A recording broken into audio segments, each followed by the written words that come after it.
Alhamdulillah, hari ini kita bersama dengan Scientific Advisor Maxima, Dr. Zainal. Apa khabar, Doktor? Alhamdulillah, syukran lillah. Baik, terima kasih banyak. Okey.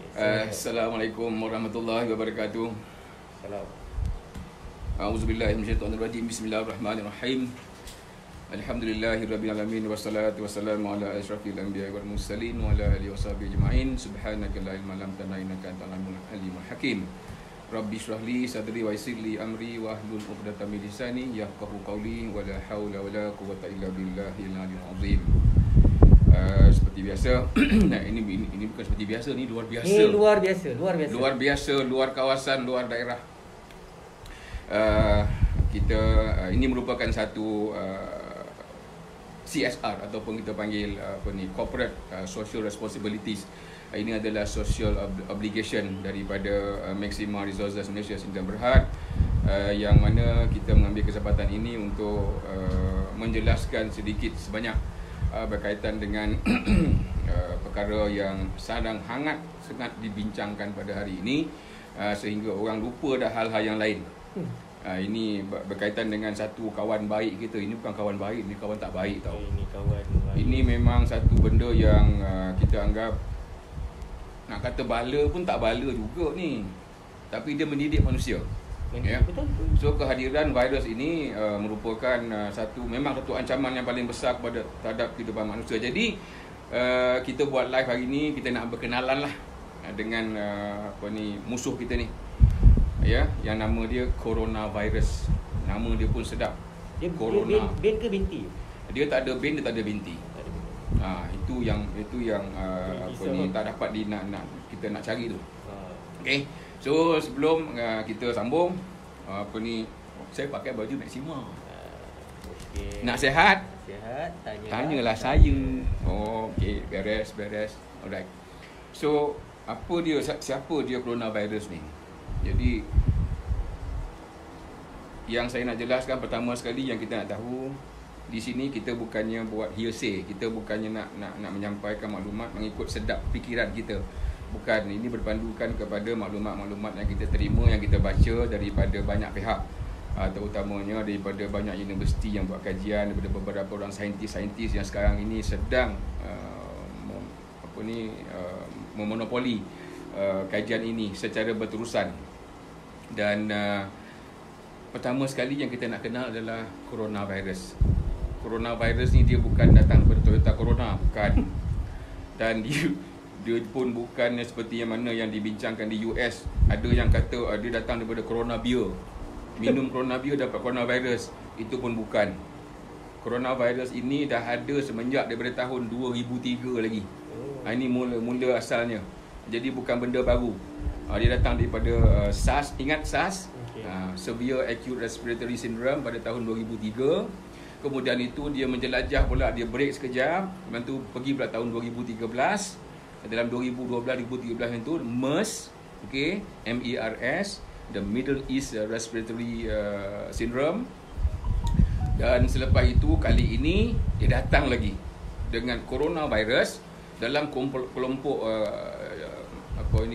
family yang sama, tetapi spesies yang berbeza. Jadi apa-apa yang vaksin yang dah dibina sebelumnya tak boleh guna. Sebab dia bukan actually SARS dan dia bukannya MERS. Dia adalah spesies yang baru, datangnya daripada yang dipanggil SARS-CoV-2. Dia dah ada nama tentu. Itu nama kuman dia sekarang ni. Okey, SARS-CoV-2 yang membawa kepada COVID-19. Jadi coronavirus disease 19. Sebab apa? Sebab ditemui pada Disember 2019. Jadi semenjak daripada Disember kemarin, Disember, Januari, Februari dan sekarang masuk March, okay, telah membawa jangkitan yang bukan lagi endemik, bukan lagi epidemik, tetapi pandemik. Pandemik ni maksudnya dia telah merentasi keluar daripada daerah, keluar daripada negara. Yang sekarang ni 40 negara yang sangat-sangat serius terlibat dengan coronavirus ni. Dan apa yang kita takut sangat ni? Sebabnya dia menjangkiti semua orang. Sebab masa ni jangkaan yang kita dah tengok adalah lebih kurang dalam 81 ribu dan orang manusia yang tadi jangkiti coronavirus, dan menyebabkan kematian hampir lebih kurang dalam 2,000 ke 3,000 orang lah sekarang ni.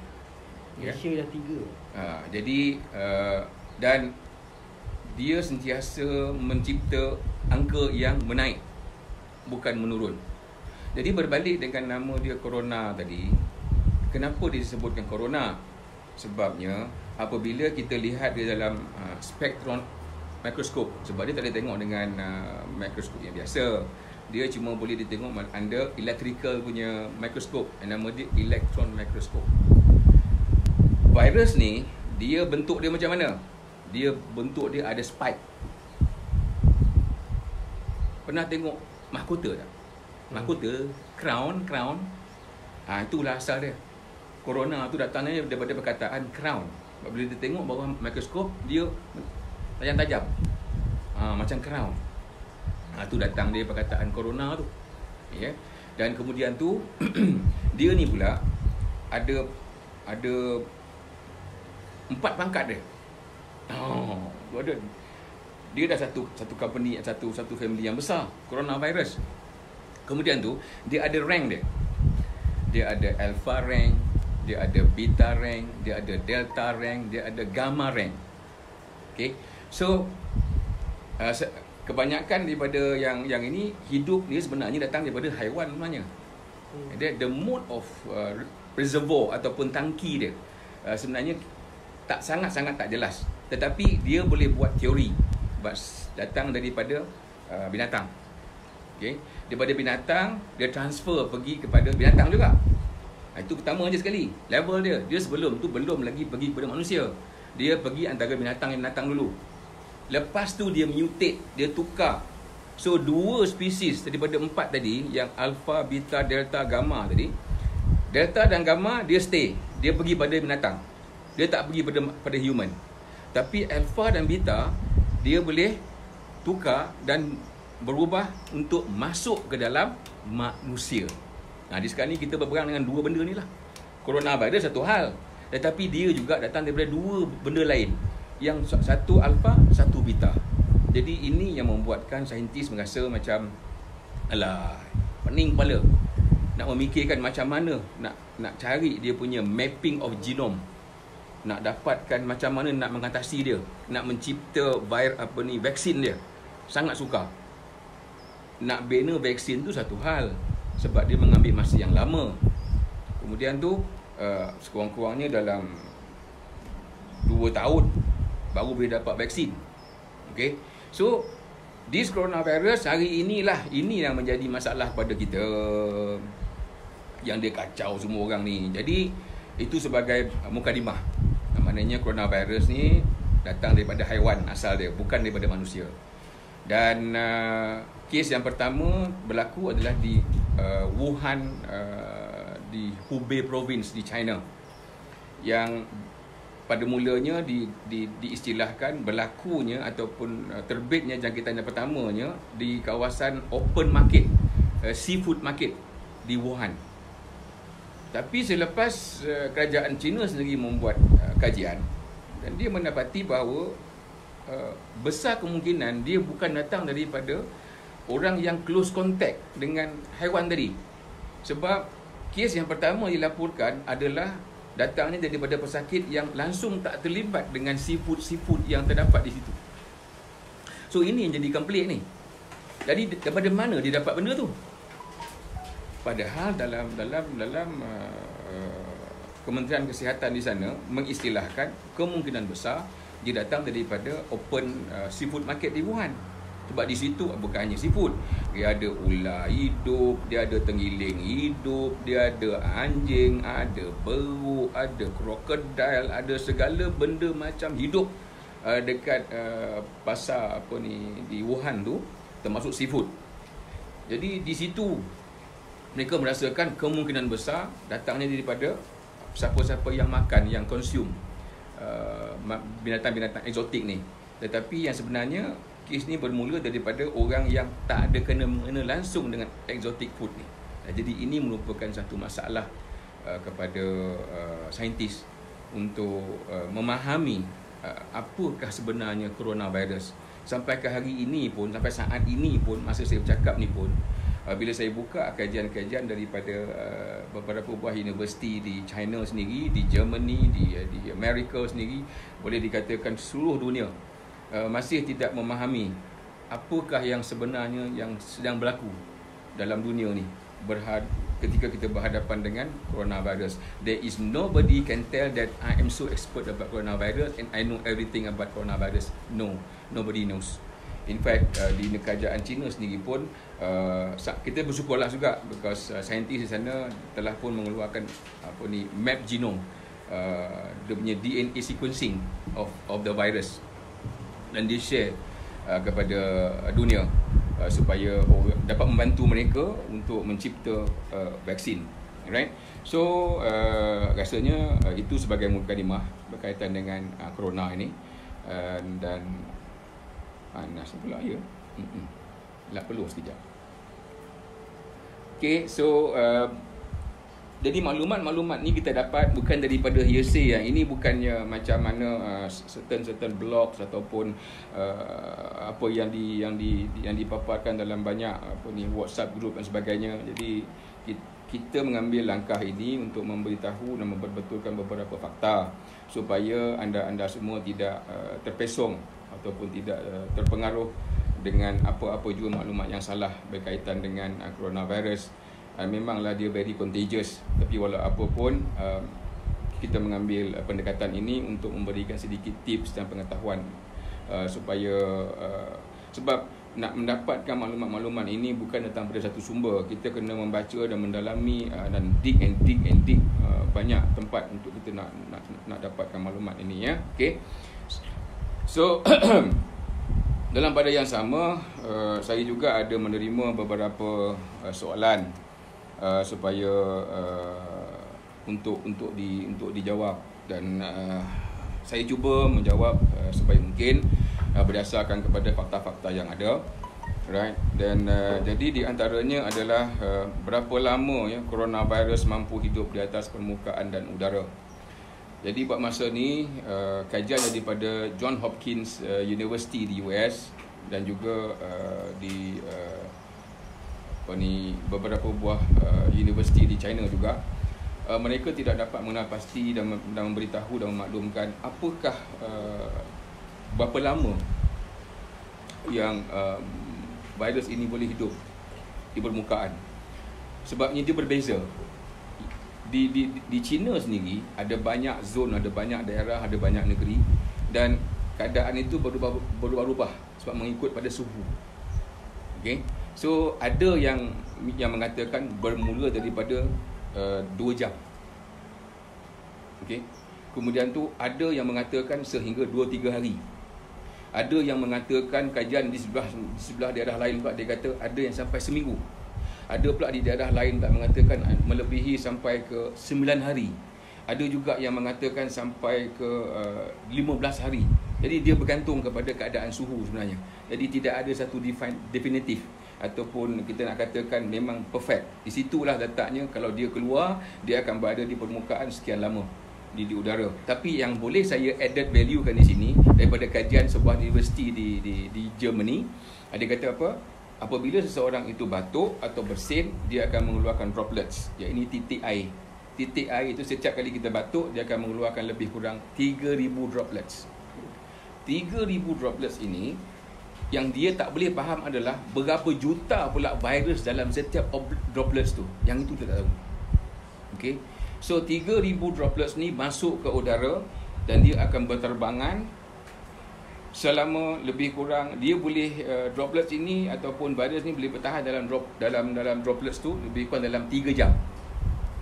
Selepas dia pergi udara selama 3 jam, lepas tu dia akan turun.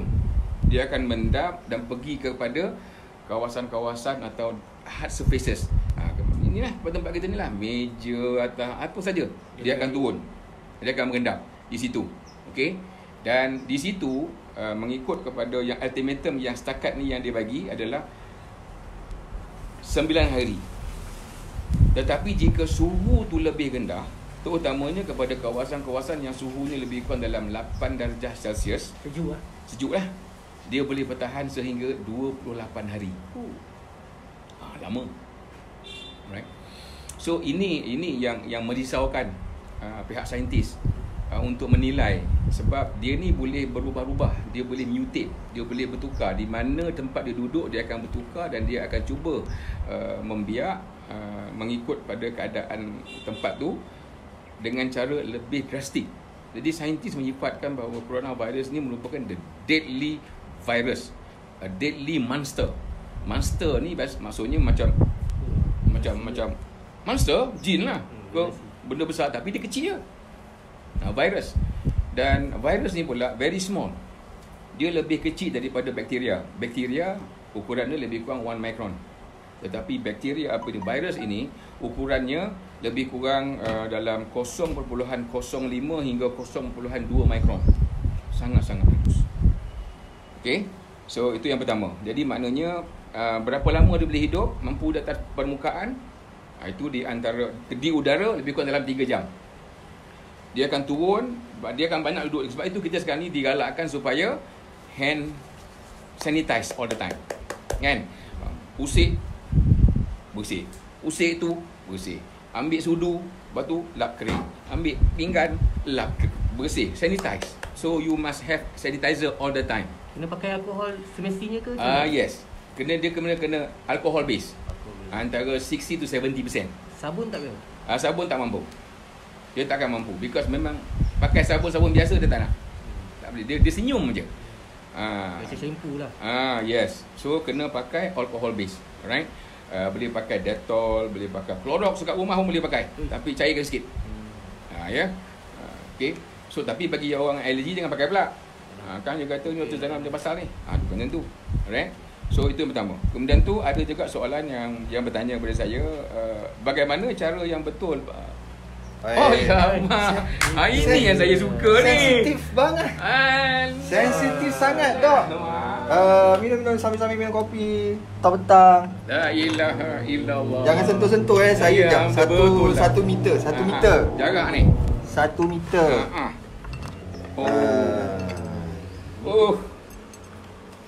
Kopi Batu Pahang ni kan? Kopi Batu Pahang kan? Ya, betul. Patutlah wangi dia lain macam. Tengok Dok serius sangat lah. Memang. Jangan serius sangat, Dok. Tak, topik ni serius ni. Topik serius. Kan kalau aku buat gelak sekarang, dia tak ambil serius ni benda ni. Jadi hari ni memang kita nak bagi kau-kau punya. Kopi ni memang satu je pun Kejap lagi lah Okey. Yang tengah pegang kamera. Orang tak nampak bos. Apa yang kita buat ni? Terima kasih bos. Allahu Akbar. Okey. Aduh. Okey. Alright. Okey. Alright, alhamdulillah. So thank you bos. Bos.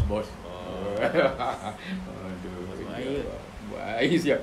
Okey, so bagaimana cara yang betul penggunaan topeng muka? Okey, tadi is also another issue. Topeng muka ni, cara nak pakai dia itulah. Kalau kita tengok, kalau dia ada tali tu, pakai tali tu kat situ, kan? Cangkut kat telinga dan sebagainya. Tutup bahagian hidung, jangan letak bawah hidung. Ada juga yang saya tengok pakai mask, tapi mask tu letak dekat misai. Jadi misai yang pakai mask, bukan hidung. Okey, pertama. Memang tu tutup dia, biarlah kita rapatkan ke ni. Because this is mask, kita tak pakai respirator. Tak adalah sampai tahap sekarang ni kita nak kena beli respirator. Yang banyak yang saya tengok tu pakai berlekap betul-betul. Tapi menurut kajian pakar, sebenarnya kita tak perlu pun pakai mask. Serius Yes, tak perlu pakai mask. Sebab apa yang langkah yang kita perlu, yang kita ambil adalah menjarakkan diri kita pada orang lain. Itu langkah yang pertama. Berapa jarak yang 3 meter sekurang-kurang. Okey. Kemudian tu jangan pergi tempat orang ramai. Itu. Sebab tu sekarang ni kita gunakan self quarantine untuk nak block dia daripada sebab dia keluar mengikut droplets kan. So yang orang yang patut pakai adalah staf perubatan tu. The medical staff itu yes. Dia nak tak nak dia suka, dia terpaksa pakai. Dia suka tak suka dia kena pakai. Sebab dia didatangi oleh manusia. Orang datang ke hospital, itu bukan buat shoppingnya tu. Itu orang datang ni dah datang bermacam-macam masalah. Okey. Jadi dia kena protect diri dia sendiri. So kalau tanya siapa yang paling tepat sekali pakai mask ni adalah staf perubatan, the medical staff. Daripada paramedik dia, daripada attendant dia, driver ambulans, semua doctors especially lah. Okey. Kemudian tu dah dengan paramedik dan sebagainya, nurses dan sebagainya. Okey. Dan ini bayangkan di satu tempat yang very concentrated orang datang, kalau kita tak protect diri kita sendiri, jadi kita pula akan transfer pada orang lain. Jadi dia orang ni yang patut pakai. Okey. Dan yang keduanya, pesakit yang telah disahkan positif COVID-19. Dia orang ni walaupun duduk dalam ward akan diasingkan dalam ward dan they have to put on mask. Sama ada mungkin doktor akan letakkan dia on respirator, ada mask yang berbentuk respirator yang tenunan dia lebih halus, you know. Jadi kita macam biasa tak perlu. Jangan risau. Tadi masa saya datang ke rumah bos tadi, saya tengok orang semua dalam kereta duduk seorang-seorang pakai mask. Saya kata penyangak ke benda? Tak payahlah. Seorang-seorang je. Seorang-seorang je. Napas kat siapa? Okey. Cuma ada tidaknya kenapa kita galakkan orang supaya jangan pergi tempat umum. Sebab kan banyakkan tempat umum dia masuk oleh kawasan aircon. Kan? Jadi dikuatiri tempat yang ada aircon yang tertutup tu akan menyebabkan the circulation of the droplets is going to be very very wild. Yang di situ. Sebab itu kita tak galakkan you all pergi mana-mana pun. Alright? Dan jadi soal nak pakai mask is not an issue. Sebab sekarang ni yang penting sekarang ni adalah sebab apa? Pakai mask ni macam ni tau. Dalam keadaan virus ni, saya beberapa pakar telah pun menyentuh dan memberi komen. Dia kata jangan besok akibat kena pakai mask kita self-infected. Itu yang dia takut. Sebabnya menurut kajian unit psikologi di satu buah universiti di Australia, di Sydney University di Australia, habit manusia ni dalam tempoh 1 jam, antara kita perasan tak perasan, kita akan usik muka kita dalam kawasan muka kita 23 kali. Macam saya ni kejap sini lah, kejap situ lah. Jadi kita akan usik benda tu. Sekejap Yes. It's just a suggestion from our team. The live is currently watched by more than 400 people right now. I think it's Tadi touch 500 touch 500. So a lot of them is also non-Malay. Alright. You might want to speak in English. Campur. Especially on important points. Yeah. Right. Okay. Thank you. Okay. Thank you very much. So that is the thing. We are talking about coronavirus, which is very contagious. It's a very deadly virus now, and even the scientists have got the headache to understand the mode of transmission, the reservoir, the output, and how to study and to prevent on the input and everything. So there are a lot of steps that has to be taken, and to compare notes, for example, the scientists found out that they cannot use whatever that they found in SARS and in MERS to apply for COVID-19. It's not applicable. So they have to come up with new research because the new findings. Why? Because this coronavirus on the COVID-19 started from the SARS-CoV-2. It can mutate anytime. It can just adjust themselves at any point of time, anywhere they go. So that this is very tricky. And the latest news that the scientists in Singapore and also in a few in Australia and also in South Korea, what they have found is there is a genetic substance that found in the feces as well. Tadi kita bercakap tentang COVID yang datang daripada sistem pernafasan. Jadi maknanya kita lebih kepada the transfer of droplets. Tetapi yang setakat semalam mereka telah buat banyak test, terutamanya sama ada oral swab ataupun post nasal swab dalam hidung belakang tekak tu, ataupun dan juga mereka ambil swab spesimen daripada najis. So yang merusingkan sekarang ni adalah dia telah ada elemen di mana dalam najis tu ada jin dia. Bermakna dia bukan hanya pergi mengikut sistem di atas, upper respiratory tract, yang boleh menyebabkan severe pneumonia dan sebagainya, tetapi hari ini jangkitan tu juga datang daripada, kalau kita tak basuh betul-betul, datang daripada penggunaan toilet. Basuh betul-betul tu macam mana, doktor? Maksudnya kena cuci lah, kena Buang air besar tu? buang air besar tu. Kena cuci bersih-bersih. Kena cuci sangat-sangat bersih. Bukan sekadar gunakan guna macam tisu-tisu, bahaya. Kena gunakan air. Gunakan air. Dan sekarang ini diorang tengah they go for further analysis to see how are they going to contaminate, to stop the contamination in the public toilet and even in your house itself. Because the first wave, okay, kita buat containment, kita buat self quarantine, and then patient yang ada positif kita isolate them, alright, and then so the second wave, what is happening now? Rasanya ada soalan second wave ni. Okay. Yes, talking about second wave, ada soalan yang bertanya, apakah maksud second wave? Second wave ni maksudnya dia bukannya berlaku dalam kos domestik. It doesn't come from the domestic infection, but it comes from the local people who went abroad and they came back with the disease. That is second wave. Alright, it's nothing to do with the new cases domestic. Maknanya di kawasan setempat dia tidak lagi berlaku. Cuma orang-orang kita yang pergi makan angin tu balik, dan diorang ni pula yang bawa daripada source di luar. Itu nama dia second wave. Dan saintis pula berpendapat selepas second wave dia akan berlaku pula third wave. First wave dia ada tanda, second wave juga ada tanda, tetapi third wave besar kemungkinan sebab dia badan sudah mula menerima membina imun dalam keadaan yang lemah, tetapi the mutation of the virus menyebabkan orang tu ada kuman tu. Kalau kita ambil virus swab dia, memang tinggi virus dia. Kalau kita ambil post nasal swab, tinggi virus dia, tetapi dia tidak memberi kesan atau tidak datang dengan sign and symptom, tak ada tanda dan gejala. Yang ini yang sangat bahaya. Dan dalam satu projek yang dibuat oleh CDC Production, jadi Center of Disease Control and Prevention di US,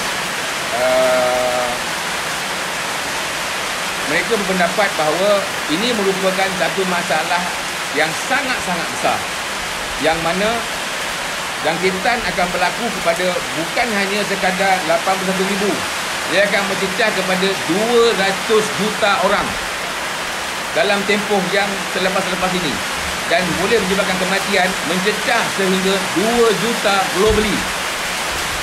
Dan ini yang sedang diperhatikan oleh saintis. This has been taken care of. They are looking at these possibilities. They have to fight. We have to prepare ourselves for more, for tomorrow and day after, not only for the current situation. Okay, so ini masalah. Dan kemudian tu berpandukan kepada maklumat itu, apakah kita boleh dijangkiti untuk kali kedua? Ada juga soalan macam tu. Dia tanya, kalau dah kena sekali, boleh tak kena kali kedua? Jadi baru-baru ni memang ada di South Korea dilaporkan, di China dilaporkan, di Amerika juga, tak silap saya di Japan atau mana. Okey, sebenarnya tak boleh.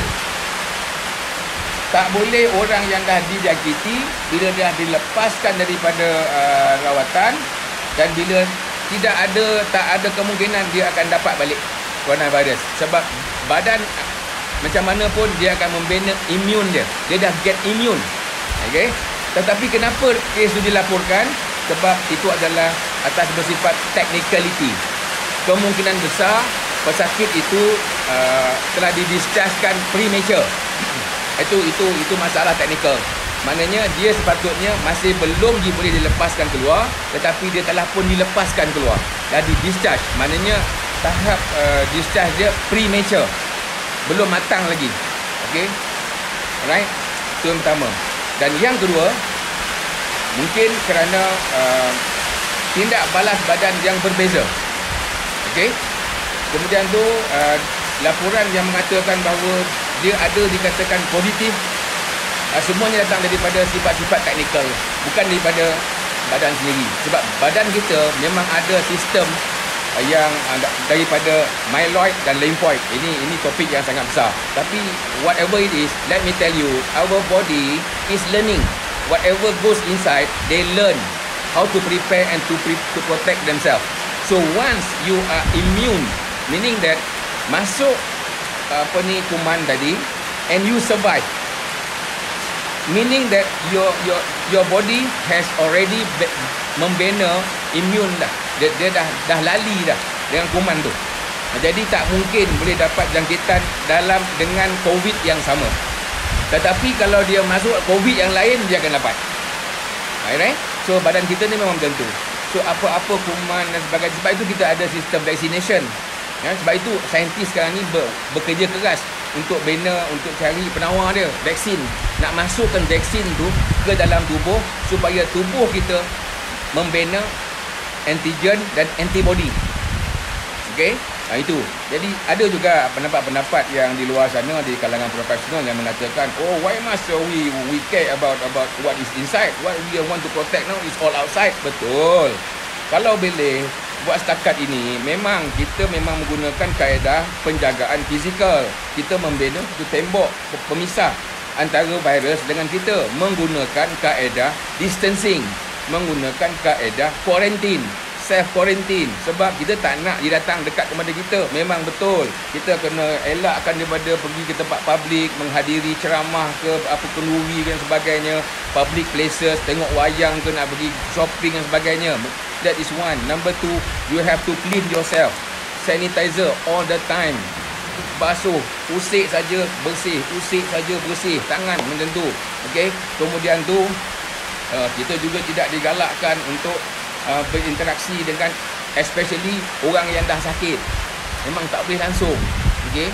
So ini langkah-langkah perlu penjagaan yang kita kena ambil supaya kita tidak dapat the introduction of these droplets. Tetapi dalam masa yang sama, kita tak boleh nak elak daripada droplets ini dimasukkan ke dalam, ada 3 tempat dia masuk. Bukan hanya melalui hidung, bukan hanya melalui mulut, tetapi juga melalui mata. Okay? So, ini tiga tempat di mana droplets ni akan terbang dan masuk. Alright? Okay, stop. Yes. So di sini saya ingin katakan bahawa tidak akan ada jangkitan kali kedua, melainkan berlaku kesilapan teknikal. Itu saja. Sebab we must trust ourselves. You must trust your body, because our body has been brought up as such that we have our own immune system. Dan ini yang akan saya sentuh juga, because ramai dalam 100% kejadian ataupun infected patient umpamanya, 80% akan menghadapi keadaan mild infection. Mild infection, sama ada yang nampak dia punya symptoms ataupun yang tak nampak symptoms. It's very mild, 80%. Out of that, daripada yang dijangkiti dia akan pergi kepada 15% yang serius. ICU lah. Belum lagi. Serius, maknanya severe lah. Severe, maknanya demam dia yang tinggi, sakit tekak ni yang bagian gitu. Okay. Yang paling kita takut adalah supaya kita jangan masuk ke dalam 5% yang terakhir. Yang ini 5% ini critical. Jadi 80% mild, 15% adalah severe, dan critical 5%. Masuk critical, maksud ini akan masuk ICU. So out of that 5%, separuh, half of the 5% will die. So meaning to say now is sangatlah bernasib baik kalau orang yang 80% ini tidak develop pergi kepada severe yang 15%. Jadi apa yang akan membantu mereka untuk mengelak daripada keluar daripada zone ini, daripada 80% atau terus being free from, it's all about immune system. It's all about immune system, and you need food the immune system. So that is what Maxima is all about. We have foods, we have products, we have supplements that we need, yang kita boleh makan, yang kita boleh gunakan. Selain daripada bahan-bahan yang terdapat di luar sana, dia nak makan raw food, raw vegetable, raw fruits, raw and everything. Tetapi soalnya sekarang ni, dalam COVID-19 ni, bila pasar dah tak buka, kedai jual buah dah tak buka, jual sayur dah tak buka, nak cari mana tuan-tuan? So di sini, in Maxima, we have something to offer you. Alright? So, berbalik kepada topik, di mana soalan lain yang ditanya kepada saya. So, make sure don't trust, jangan fikir orang lain yang kata, oh ini second infection apa semua. No. Trust your body. Know yourself. Tetapi you want to trust your body, you must know what you feed to your body. Nampak tak? So you must take good food. Alright? So you must ambil. Sebab kita ada produk maunya macam EFA, kita ada CMX, dan tu kita ada Wellmune dalam KIX kita. That's very very good. Okay? So for those members of Maxima, do not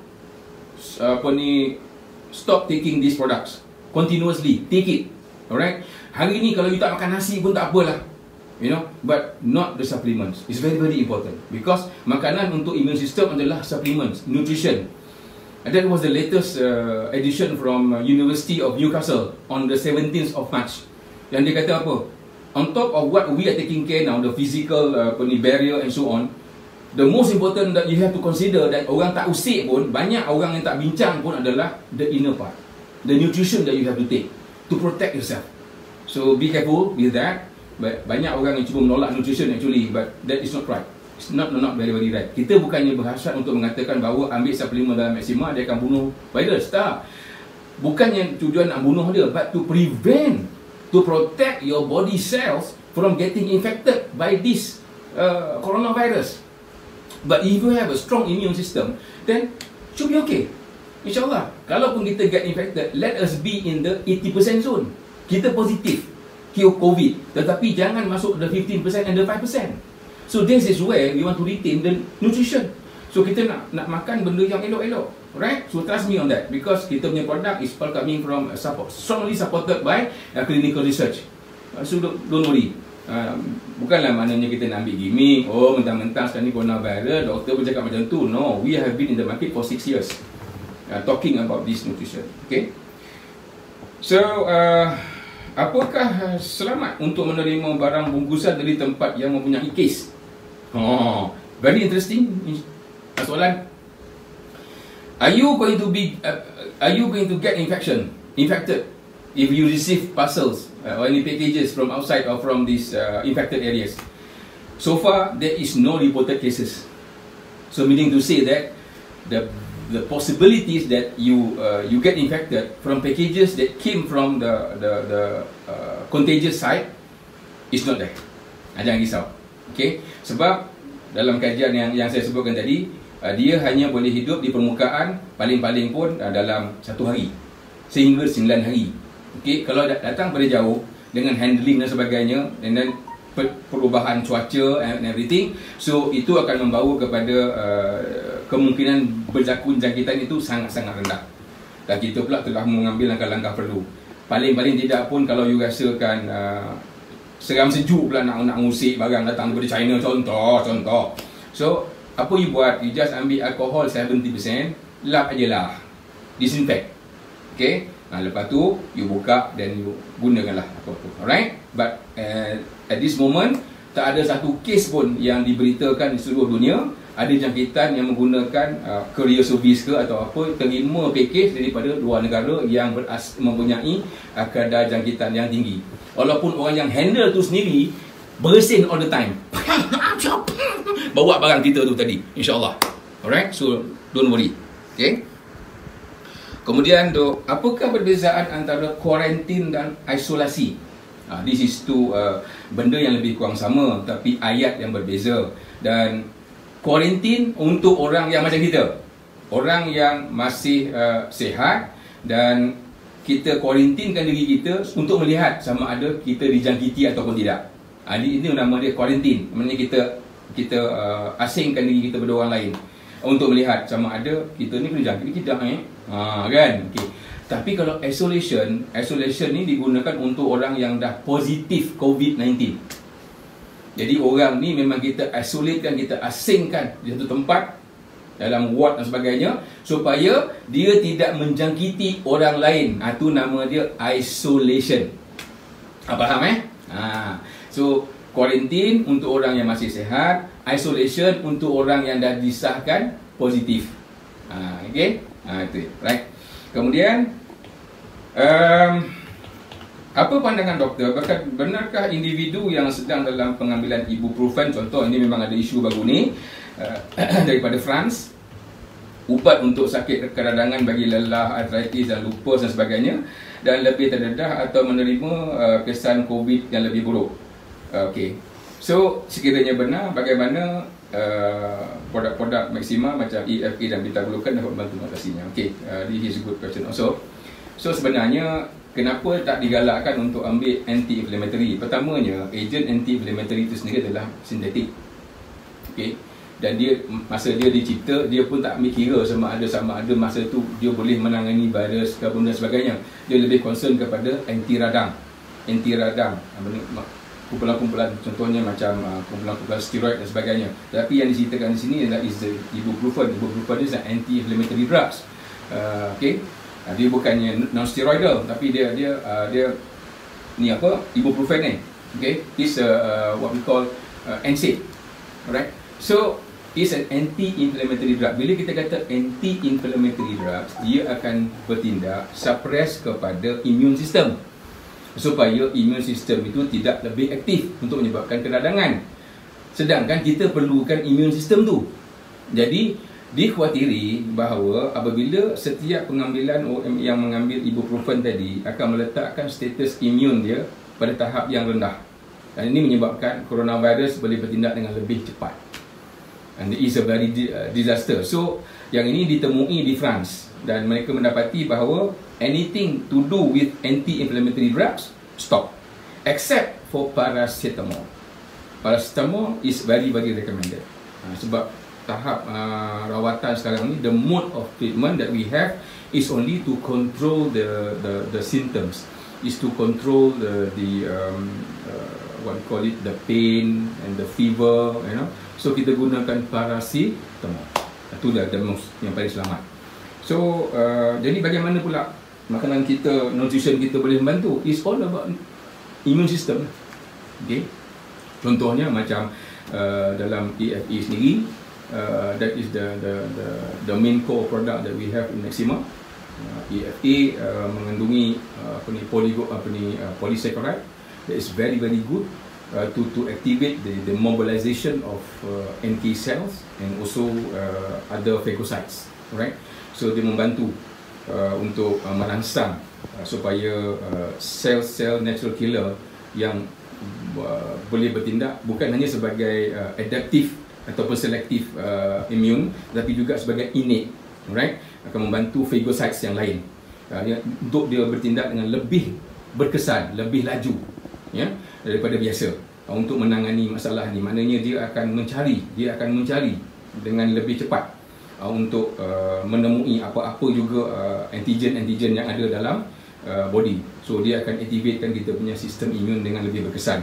Dan tentu kita ada satu produk yang berasaskan DHA dan beta-glucan yang nama dia Wellmune, yang dalam produk TRX kita. Ini merupakan satu teknologi yang telah pun diakui melalui sejak pada tahun 2007. Yang mana Wellmune bila masuk ke dalam tubuh, dia akan menyerap masuk melalui sistem usus kita di penghujung sekali, iaitu di bahagian ileum. Di situ ada Peyer's patches. Dan Peyer's patches ni dalam pada usia kita yang matang pada awal 20-an, dia ada banyak, lebih kurang dalam 100 hingga 200 Peyer's patches. Tetapi selepas pengusiaan dia semakin berkurangan, sehingga mungkin dalam 50-60 pada usia-usia atas pada 40 tahun. So apa guna dia? Dia akan masuk ke dalam tu, memang dia dah design Wellmune ni.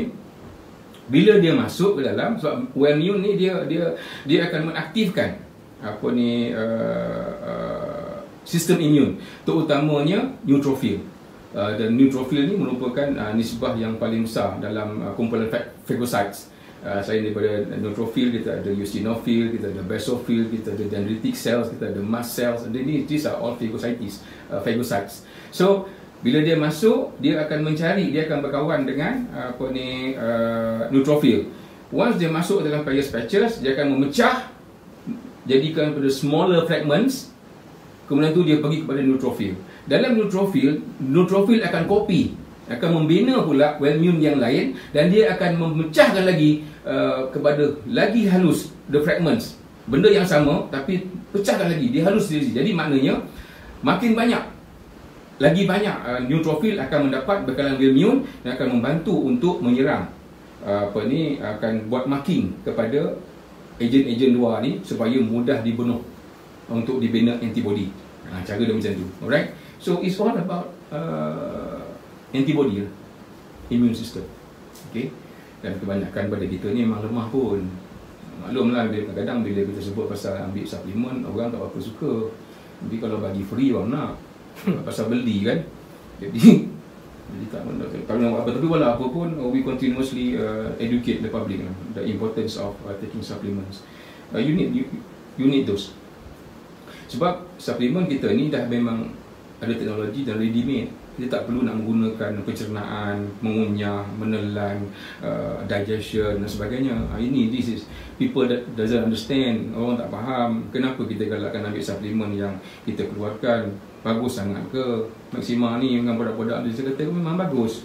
Sebab dia memudahkan untuk orang ambil. Dan lagi satu, kita tak perlu nak mengunyah, nak menelan. Kalau tak ada IU yang cukup dan sebagainya, asid yang cukup dan sebagainya, dan juga penghadaman memerlukan masa antara 6 hingga 8 jam, itu orang tak baca. Jadi kita nak mempermudah cara, kita adakan produk-produk yang mudah. The absorption rate is 96%. Cari dalam dunia ni tuan-tuan, ya Allah, ya Tuhanku. Alright. Okay. So kemudian boleh dengar Ada orang cakap suara tak berapa clear tu. Tak berapa clear Okey, tak apa. Kita besarkan lagi pembesaran suara ni, kita tune lagi okey, boleh dengar Boleh. Boleh okey, bunyi macam orang ngajar ngaji dah. Tak apa boleh. Alright. So, apakah yang dimaksudkan dengan pandemik dan epidemik? Yang mana lebih serius?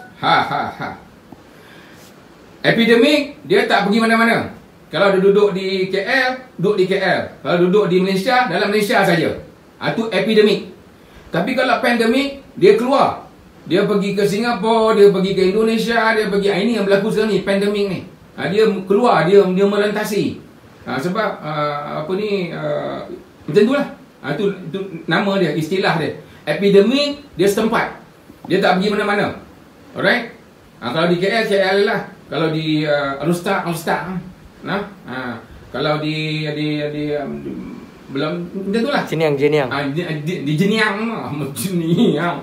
Okey. So kalau pandemik, dia dah keluar sempadan. It's borderless. Dia tak kira dah you duduk kat mana pun dia boleh pergi. Dia boleh sampai. That is called pandemic. Ini yang diberitahu. Sebab itu masa tak silap saya pada bulan Mac yang itu kan, WHO mengeluarkan saranan bahawa this is pandemic. It's no more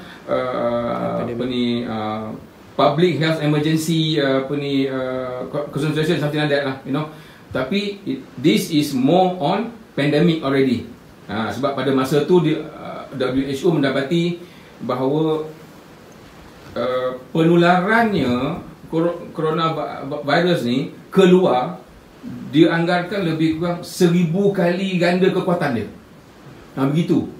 Ini menyebabkan saintis satu dunia rasa sukar, terutamanya di dalam WHO, di unit virologi.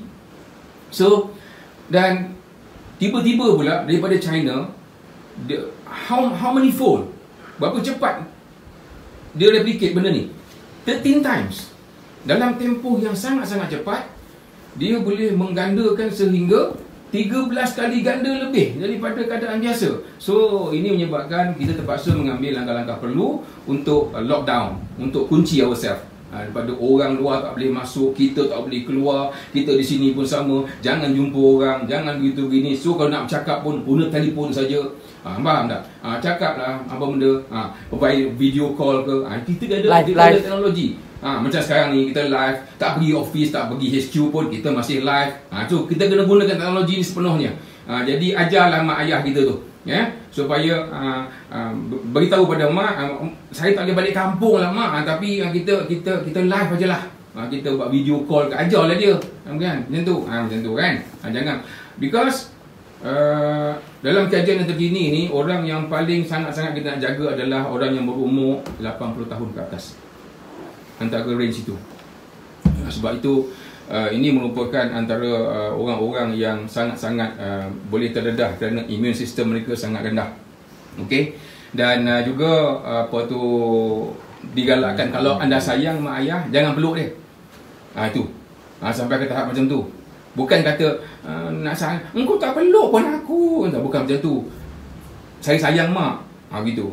Sebabnya mak immune sistem mak rendah kan berbanding dengan saya. Jadi kan kalau kena pada mak, mak jadi lebih teruk. Jadi saya tak nak. Saya tak nak kehilangan mak. Sebab saya sayang lah, saya tak perlu. Saya sayang mak. Itu. Okey. Jangan buat nangis pura-pura pula. Alright. And then apa lagi? Jika kita terpaksa keluar rumah, bagaimana cara paling selamat untuk mengurangkan risiko jangkitan? Macam yang saya cakap tadi lah. Now everybody is knowing very well. Bukan macam yang mula-mula gitu. Macam mula-mula hari tu, bila kerajaan mengatakan you have to self-contain yourself, diorang ni ingat main-main, cubaan-cubaan. Tak, ini bukan cubaan-cubaan, ini memang betul-betul. Ini bukan cubaan-cubaan, ini bukan nak main-main. Jadi macam mana caranya bila kita keluar? Sekarang ni kita perlu nak keluar juga ni. Ada hal penting.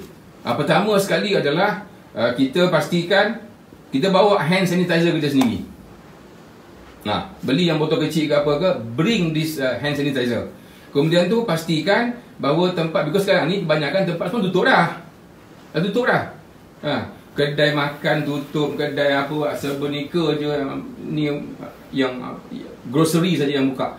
So kalau you perlu pergi kepada tempat-tempat di mana you nak beli bawang ke sebagainya dah habis ni, so you pergi, lepas you masa you keluar sekarang dah balik, what you do, you kena cepat-cepat bersihkan tangan you, dan baju pakaian yang you pakai tadi terus buka, buang, letak, bukan buang pun, jangan buang lah, letak tepi, rendam, kemudian tu ambil pakaian yang baru. Okey, cepat-cepat tukar. Dan semasa you dalam pasar raya, contoh, apa-apa yang you usik, you nak usik, you usik lah. Tetapi bila you communicate dengan cashier counter, pastikan you berdiri tu tak apalah, jarakkan sedikit, jangan rapat-rapat sangat dengan sales girl apa semua tu. So you jarakkan sikit diri you, dan serahkan duit, you letak at one place, they will collect. Jangan bersentuhan dengan siapa-siapa pun. Sebab sekarang ni time ni bukan lagi nak salam, tak ada lagi. No. There is no personal touch. Ya, jangan lagi buat. So letak duit kat situ, ambil barang dan sebagainya. Contohlah, ada juga yang rasakan nak pakai juga emas. Padahal pakar kata tak payah, tapi dia nak pakai juga. Tak apa, pakailah. Kan? Tapi dengan syarat, bila balik sekarang, emas yang you pakai tu, you buka, terus masuk dalam plastik, wrap dalam plastik, buang. Jangan simpan pula.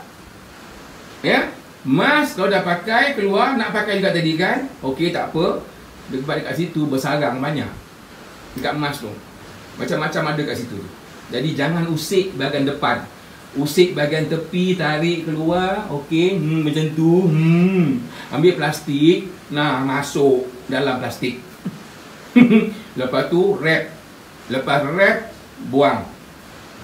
That's it. Dan hand sanitizer tadi always pakai.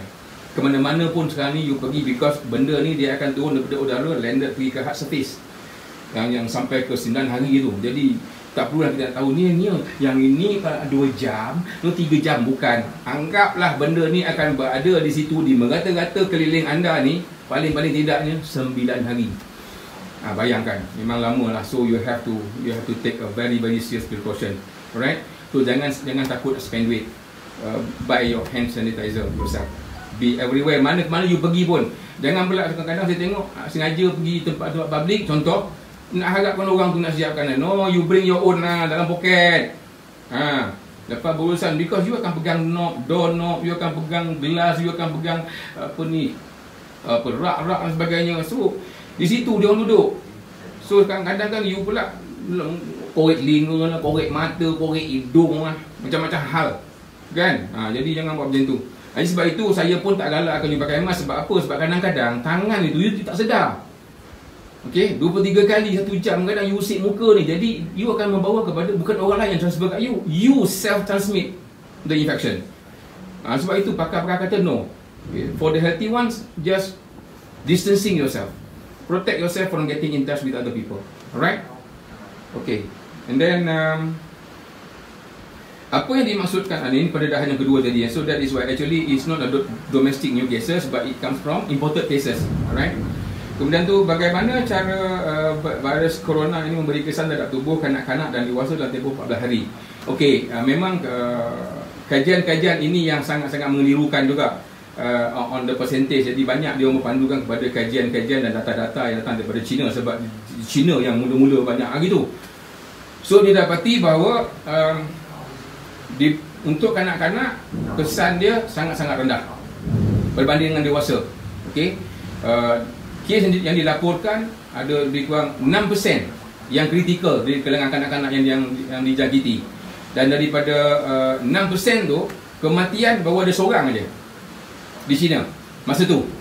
Untuk kanak-kanak lah, yang berumur seorang budak lelaki yang berumur 14 tahun tak silap saya. Di situ mati dia. Tetapi berbanding dengan dewasa kadar kematian dia kritikal dia di China masa saat kajian itu dibuat 18.6%. Jadi memang tinggi. Okey. So orang sekarang ni yang ramai berhadapan dengan kematian adalah orang dewasa. Bukannya kanak-kanak. Ada jangkitan tu tapi tidak. Why? Yang dia orang dapati kemungkinan besar adalah kerana immune system mereka, sebab dia masih muda kan. So the immune system tu masih at high level. Pertama. Yang kedua, kan apa-apa hal kita akan suruh budak pergi dulu kan, ayah yang pergi dulu, orang tua yang pergi dulu, apa-apa hal dia yang keluar dulu, kanak-kanak duduk rumah. Jadi maknanya the exposure tu is very less. Pendedahan kanak-kanak ni kepada persekitaran tu sangat-sangat kurang. Itu juga di antara sebab kenapa di kalangan kanak-kanak tidak begitu tinggi efek dia, okay, dalam tempoh 14 hari ini. Tetapi yang kita risau adalah infant, kanak-kanak yang berusia bawah 1 tahun yang masih menyusu.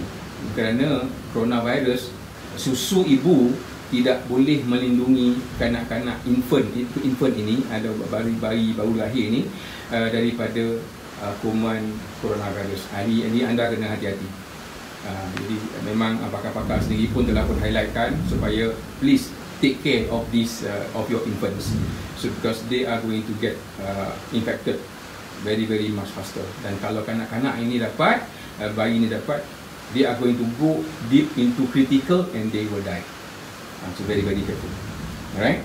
So untuk kita yang dewasa, jadi hati-hatilah kalau ada anak-anak ni, jaga mereka. Okay. Dan kemudian tu bagaimana tahap bahaya COVID-19 boleh memberi kesan kepada individu yang telah mengidap penyakit degeneratif seperti darah tinggi, sakit jantung dan kencing manis. Ya. Inilah yang paling kritikal, sebab kumpulan manusia yang berada dalam kategori ini paling banyak, paling sensitif dan paling mudah untuk dijangkiti. Dan kalau dijangkiti, mereka akan segera mudah masuk dalam kategori 15% tadi yang severe cases, dan juga boleh pergi kepada 5% critical dan juga boleh menyebabkan kematian. Kenapa? Sebab kebanyakan pada diorang ni dah mengalami penyakit kronik ini dah lama, bukan baru. dan mereka dah terdedah kepada chemical dan tambah banyak ubat-ubatan dan sebagainya. Dan kemudian tu mereka ini apabila dijangkiti oleh penyakit yang berbagai, contohnya macam kencing manis, darah tinggi, sakit jantung kronik, end stage renal failure dan sebagainya, mereka ni dah tak aktif lagi. Dan mereka juga habis selektif dengan pemakanan. Dan kemudian tu banyak sekatan dan batang larang yang mereka kena ikut. Jadi saya tak langsung, in the long term, in the long run, previously, sebelum datangnya benda ni, immune system dia dah menurun. Jadi sebab itulah maka mereka ini dikatakan di antara kumpulan yang sangat-sangat perlu kita jaga, supaya jangan sampai mereka dapat benda ni, coronavirus ni. Jadi sebab itu, kalau kita ada ibu dan ayah yang ada masalah ni, make sure, tell them, don't ever get in touch with anybody, stay put, stay at home, whatever it is, no reason why. Alright, tak boleh keluar langsung. Jangan sampai dia dapat benda ni. Okay, sebab buat masa ni di beberapa kajian yang telah dibuat, mereka tidak dapat tafsirkan what is going to happen. Sebab dia, bila orang pesakit-pesakit yang ini, bila dia kena, dia kontak pada coronavirus, dia ada 3 step je. Pertama, sama ada tanda ataupun tak ada simptom. Yang kedua, dia ada ataupun tak ada simptom. Yang kedua, dia boleh pergi develop kepada severe pneumonia. Dan bila dia develop severe pneumonia, there is no treatment for it. It's going to die. Bukan kata kita takut mati, tapi janganlah mati dalam keadaan macam ni. You know, so that is the step yang pakar-pakar di National Institute of Health dapat tafsirkan masa ni. Dan mereka tak dapat lagi nak menghuraikan apakah step-stepnya selepas dah masuk ni, berapa lama, kemudian tu dia pergi ke mana. Dia tak dapat. Sekarang ni mereka masih tak faham lagi secara total bagaimana coronavirus ini terjadi dan bagaimana dia boleh menyebabkan kematian begitu cepat. Mereka sedang buat kajian sekarang ni. Jadi maklumat yang saya terima adalah try to as possible elakkan daripada this coronavirus or whatever it is, get in touch with these people. Walaupun orang tu bukan berumur 80 tahun, 50 tahun, 40 tahun, tapi ada masalah kesakitan yang macam ni, tolong. You are the most susceptible infection. You are most susceptible to infection. Jadi kena hati-hati ya tuan-tuan. Jadi yang mana yang ada penyakit-penyakit tu, tolong jaga kesihatan anda dan makan ubat ikut peraturan dan ikutlah apa-apa batang larang yang diberikan. Tetapi dalam masa yang sama, don't forget to improve your nutrition.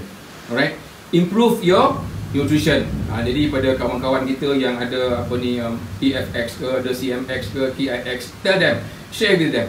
Okay, because we have the best nutrition yang telah pun disokong oleh banyak clinical studies untuk membantu dalam keadaan sekarang ni lah, ya. InsyaAllah. Sebab kita nak beli buah tak ada dah.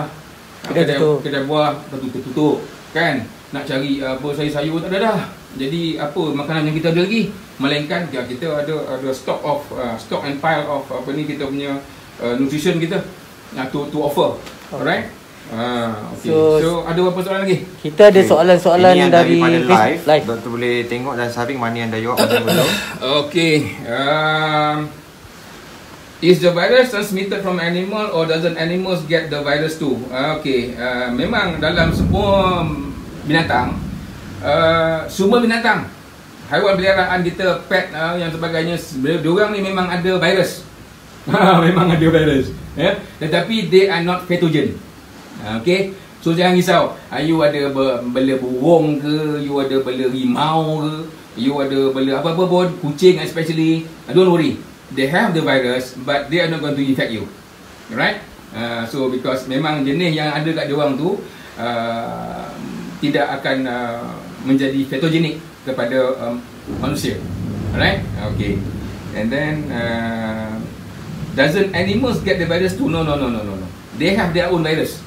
Okay, so this coronavirus is not going to infect our pets at home lah. Alright. Mantu, adakah ada kesan sampingan sekiranya produk Maxima ni kita termakan lebih daripada sepatutnya? Setakat ini tidak ada overdose dalam produk-produk Maxima, sebab kita menggunakan produk Maxima ni sebagai nutrition. Nutrition ni samalah levelnya macam kita makan nasi, makan sayur, makan petai, makan jering, contoh. kan. Jadi tak akan ada overdose lah tuan-tuan. Ya, jangan risau. Marah dok ni. Marah dok dah serius dah tu. Dia memang bukan apa. Bila kita bagi cerita yang betul, orang takut. Tapi bila cerita orang yang tak betul, orang ikut, orang dengar. Ni masalah akhir zaman ni tuan-tuan. Nabi pun dah pesan dah pun, akhir zaman ni orang banyak ikut, majoriti banyak ikut benda salah. Maka benda salah tu kerana majoriti dia jadi betul. Benda yang betul, orang yang ikut dia sikit. Jadi oleh kerana walaupun betul tapi kerana sikit, benda tu jadi salah. Ini yang ni masalah ni zaman akhir zaman ni. Nabi dah pesan dah pun. Tapi tak apalah, kita sabar istiqamah je lah ya. You just follow me lah. Follow. Okay. And then what is the fastest way to boost our immune system? There is no other way except for kalau nak boost immune system, vaccination lah. Itu yang kita kena ambil vaksin. Mana kita sama ada yang injection ataupun oral dose tu. Contohnya macam oral polio kita kena ambil kan, dia for fast, alright. Dan untuk injection contohnya macam apa ni vaksin-vaksin yang ada kan. So for fast lah. Kalau untuk makan ni lambat, tapi lambat kita kena ambil juga. Okay. So there is no such thing as fastest way, except to maintain kita kena ambil makanan-makanan yang cukup zat. Sebab itu kita ada produk-produk yang begitu juga. Kita ada EFX namanya. Sebab di situ bukan kata kita nak boost immune cepat, tetapi we are ever ready to get the immune system works.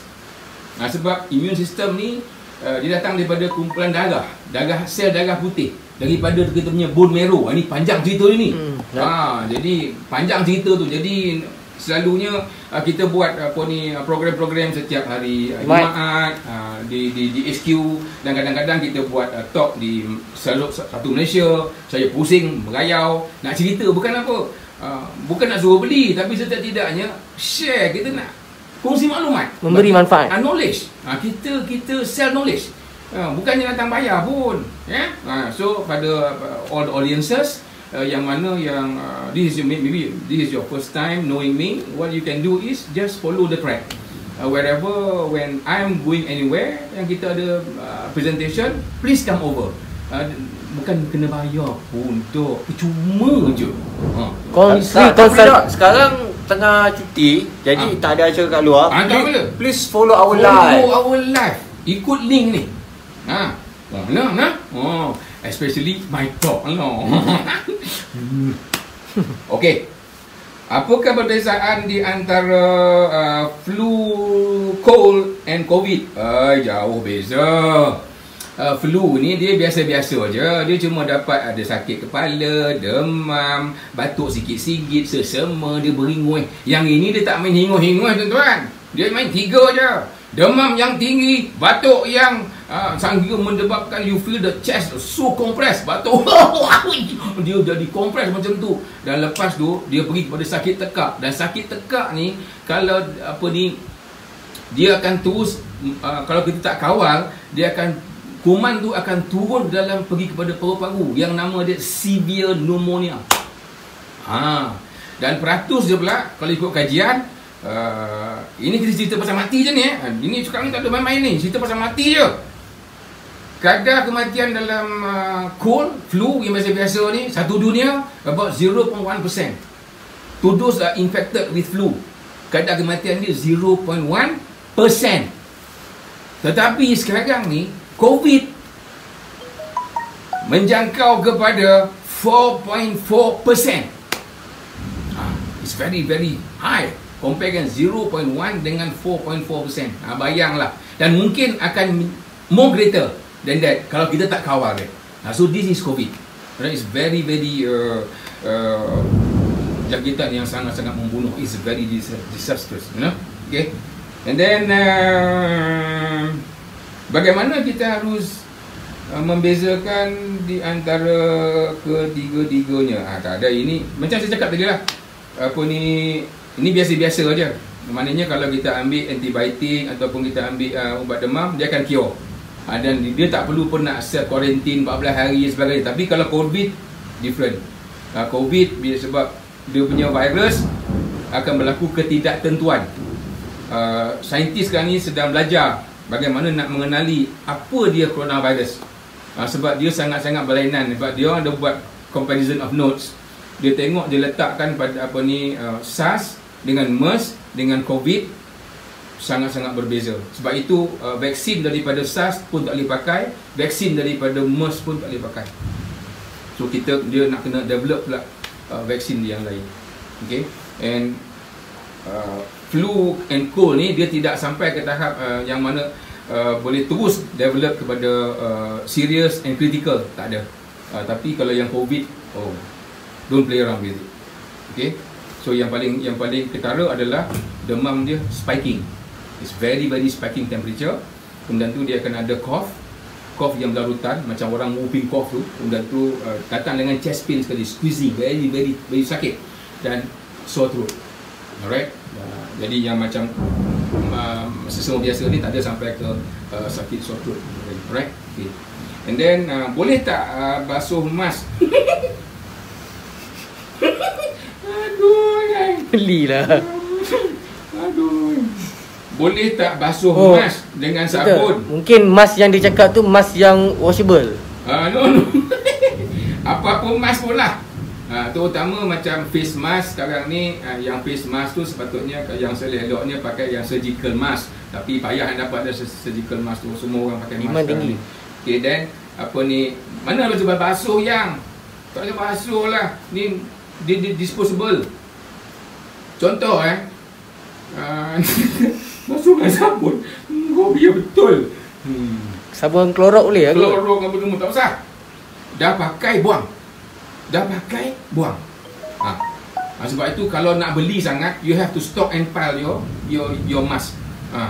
Macam pakai je buang. Tak, sebab saya rasa dia tanya pasal mask yang kain. No. That one is apa-apa pun. Yang kain ke tak kain ke, there is no such thing as kain tak kain, tuan-tuan. Because this is virus tau, dia bukan bakteria. Anda kena faham ni. Maksudnya kain tu tak bagus lah. Tak bagus. Jadi jangan buat main-main. Jangan salah faham. Sebab ini yang pentingnya, sebab saya kena on air ni. Saya nak kena beritahu. Dia bukan hanya bergantung kepada yang kita disposable yang kita buang tu. Ini yang kain tu. Kalau boleh, virus ni dia tak boleh pergi dengan sabun.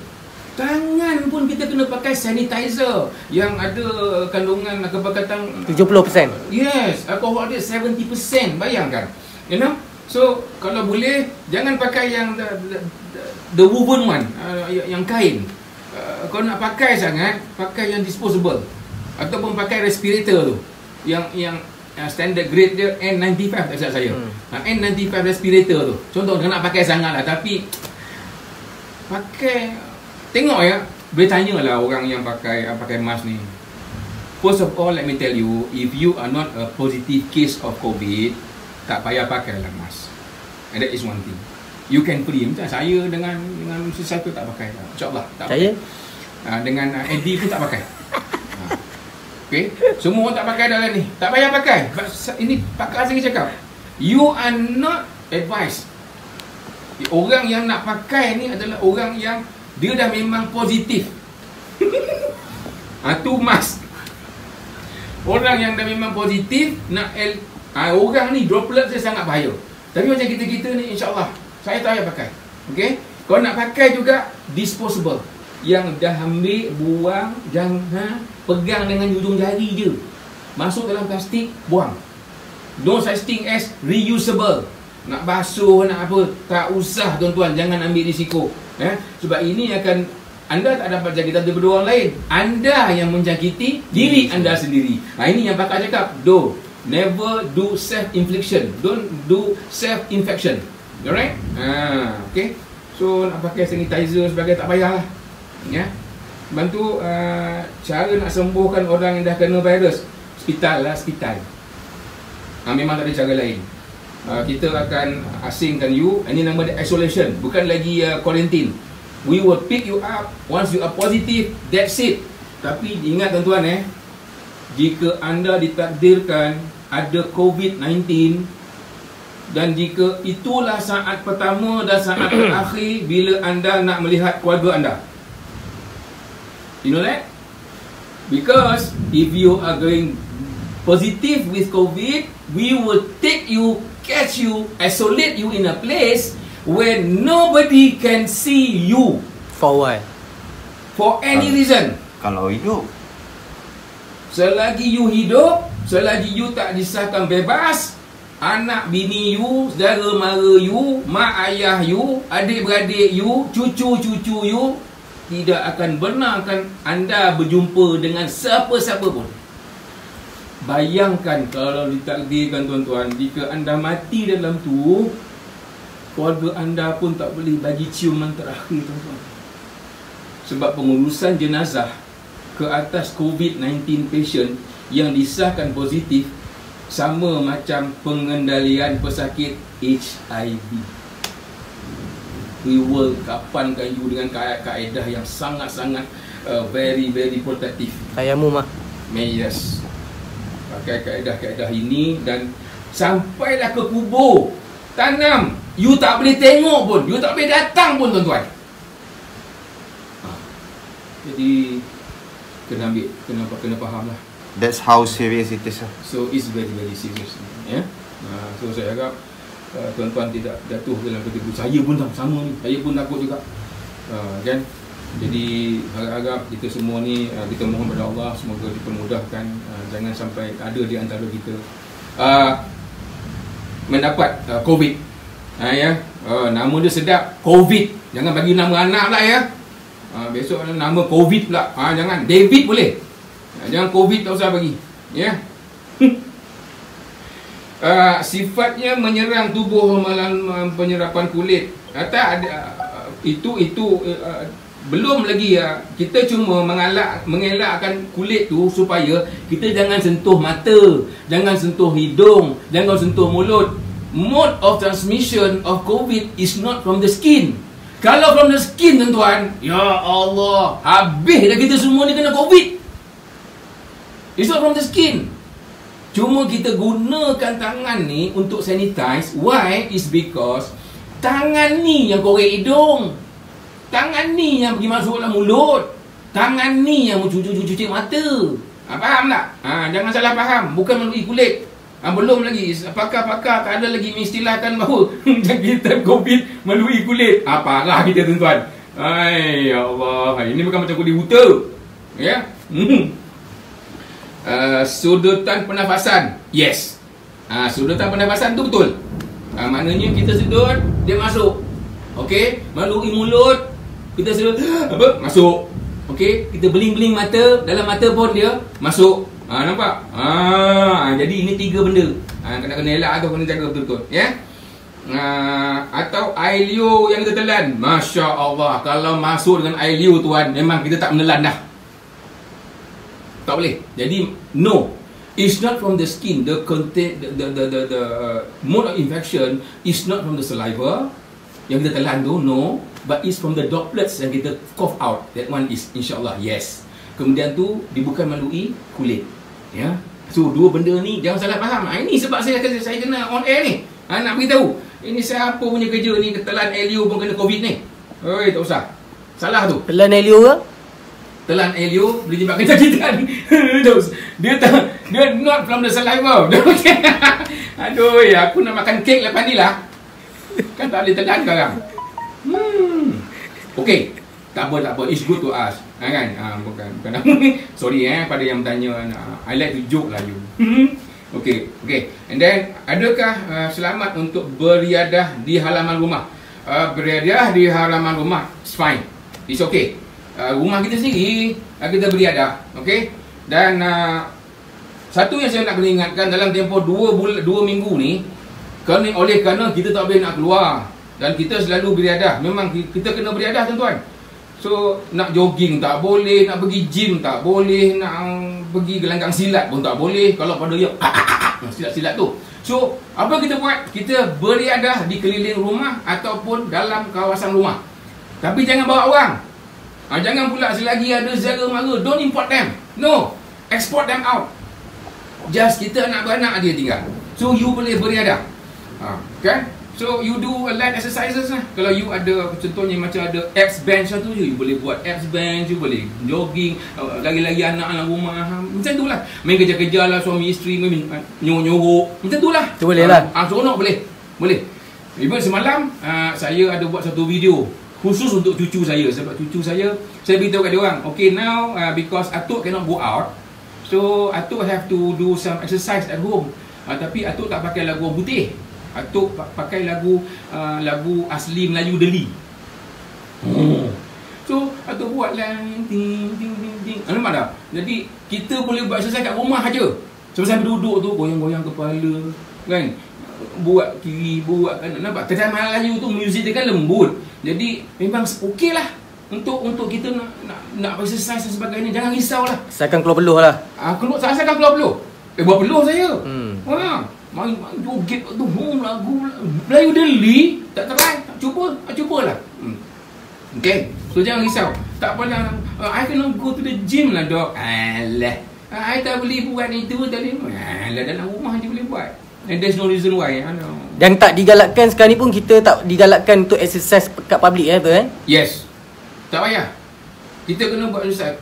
Tu kena jaga ni sebab 2 minggu ni hari bila gitu saya kebetulan keluar nak cari barang dapur sikit.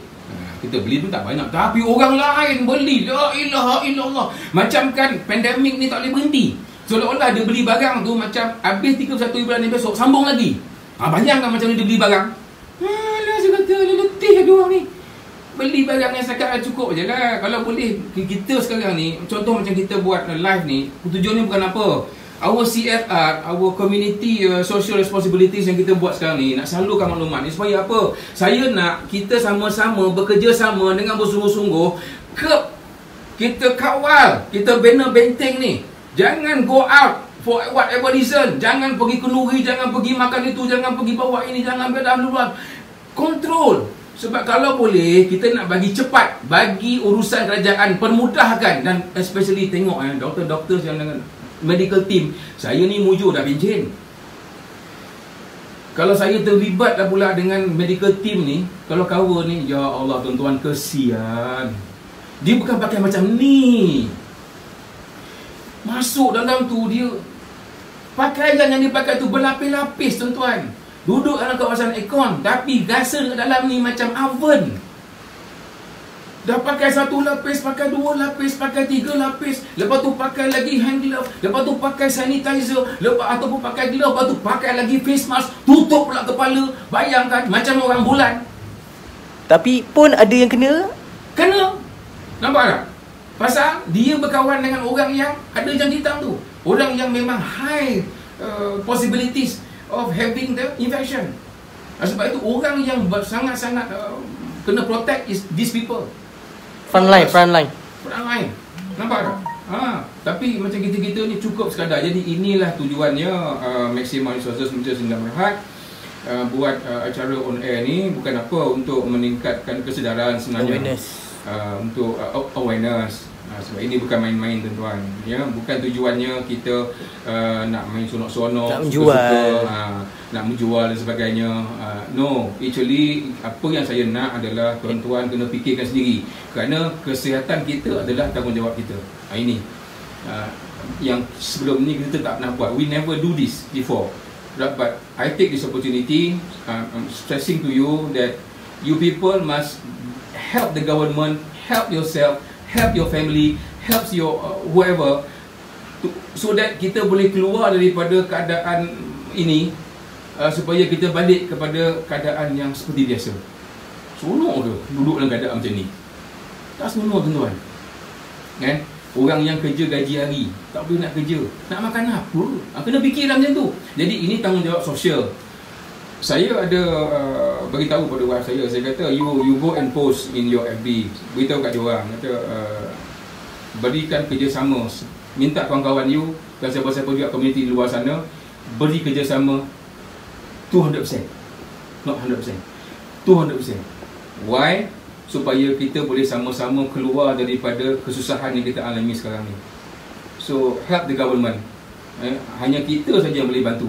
The government kalau dia datang dengan apa sekalipun, kalau kita tak patuh arahan dan kita tak bagi good response, I can tell you, I don't know what to expect. Andai kata, cuba bayangkan selepas 31 hari bulan 3, tarikh akhir, our self-containment ini berakhir, dan kerajaan mengambil keputusan untuk sambung.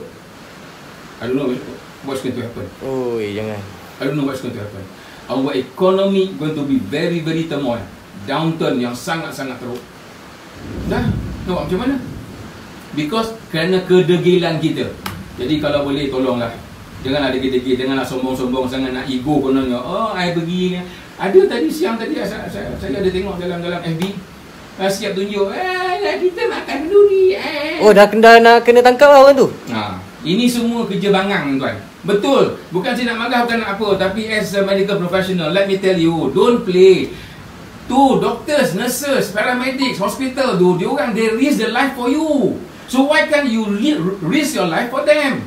Maknanya apa? Diorang work there for you. We contain ourselves for them. Nampak? Ini Allah, ini tunjuk kat orang betul, tengok apa. Come on. Ini bukan main-main tuan-tuan. Be serious. Kita sama-sama buat kerjasama ni. Okay. Okay doktor, kalau boleh kita bacakan beberapa soalan yang terakhir sebelum kita end kita punya live kita. Okay. Okay, adakah selamat untuk biadar? Dah saya sebut. Siapa yang cerdik nak sel ke? Siapa yang lebih cerdik? NK cell. NK cell ke COVID? COVID lebih cerdik. Okay. COVID lebih cerdik.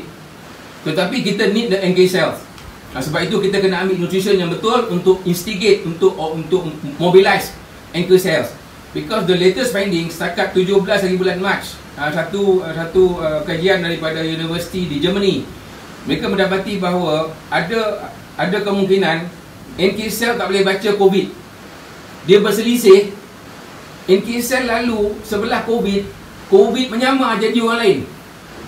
Dia boleh keluarkan false enzyme, menyebabkan NK cell tak boleh detect dia. Just imagine. Ini. But you still need the NK cells. Kita kena banyakkan lagi. Dengan apa? Dengan the production from the bone marrow. Sebab kita ada myeloid and lymphoid. Yang tu nanti kalau nak tahu tu, you got to come to my talk lah. I will tell you that. Okay? Jadi kalau cerita pasal cerdik, COVID memang cerdik. Sebab dia akan menukar, dia akan mutate anytime. Alright? Kemudian, apakah beza bakteria tak boleh bunuh virus sebab dia bakteria is bakteria, virus is virus. Dua-dua ni merupakan source of infection. Bakteria kita boleh bunuh dengan antibiotik. Bakteria tak boleh bunuh virus, tak boleh. Sebab dia dua-dua ni sama je. Kerja je nak menumbuk orang je. Tapi tinggal lagi bakteria kita boleh bunuh dengan antibiotik. But virus you cannot kill. Except for certain known antivirus. Contohnya herpes simplex, herpes zoster dan sebagainya. Yang itu, yes, yang itu ada antiviral dia. Tapi but not this COVID. Right? Kemudian, does cough be ruled out as a sign of COVID? No. Batuklah banyak kali pun, tak ada masalah. Okay? Tapi jangan datang dengan ada high temperature, ada chest, compressed chest pain, ada cough.